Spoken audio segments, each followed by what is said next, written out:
Internet, Jesus loves you. My name is Cody, and this is the Christian News Show we do on Mondays, Wednesdays, and Fridays with GeeksUnderGrace.com. So if you want to stay up to date on everything Christian and everything geek, make sure you check us out there. And for the first story today, we need to talk about the Pope, which most of you guys know my mindset. I am not Catholic, so the Pope is just a guy to me. But whether you are Catholic or not, usually what happens at the Vatican kind of trickles down and affects all churches. And the reason we're talking about him today is because it turns out the guy believes in evolution. Which that part, personally, I'm cool with. I know not everybody who watches this video is. But that's definitely not the part that really caught my eye. He also went on to say, when we read about creation in Genesis, we run the risk of imagining God was a magician with a magic wand able to do everything. But that is not so.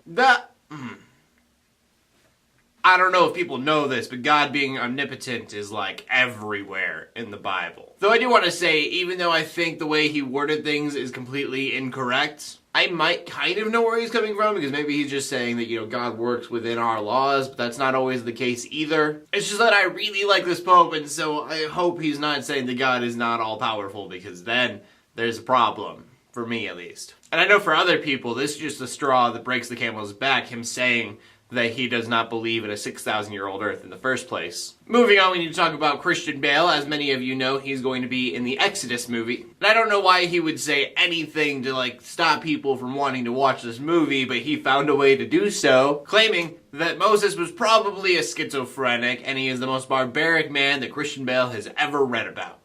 Because that's what the demographic that is going to watch this movie wants to hear. I mean, Moses definitely was imperfect, and there were a lot of things that he did that he probably shouldn't have. But you probably shouldn't take a hero from somebody's faith and call them schizophrenic. Though I do find it interesting that Christian Bale thinks that Moses was schizophrenic, even though he said that things were going to happen because a voice told him to, and then they did. So whatever voice he was listening to was obviously pretty powerful. Honestly, if I start being able to predict natural disasters, you can by all means call me schizophrenic. Really, what interests me about this is I wonder how it is going to affect the movie and how he portrays Moses. From the trailers I've seen, Christian Bale didn't seem to be portraying Moses in any kind of real barbaric way. And so I'm just definitely interested in how this is all going to pan out. And our final story of the day is a viewer-requested news story. In the past, we've talked about the Ten Commandment statues that are in Oklahoma. This mostly in part being because there's the Satanist group that is trying to get a Satanist statue erected next to the Ten Commandments. That statue is a couple of children just kind of sitting around Baphomet. And the reason we're talking about this statue is because earlier in the week, somebody took their car and rammed it into the statue. Not the Satanist one, the Ten Commandments one. He was arrested a day after because he started making threatening comments to the Oklahoma Federal City building about Obama. And when asked about the Ten Commandment statue, he told them that Satan told him to do it. Now, it's unclear if this guy has any connection to the Satanist group trying to get the Satanist statue erected.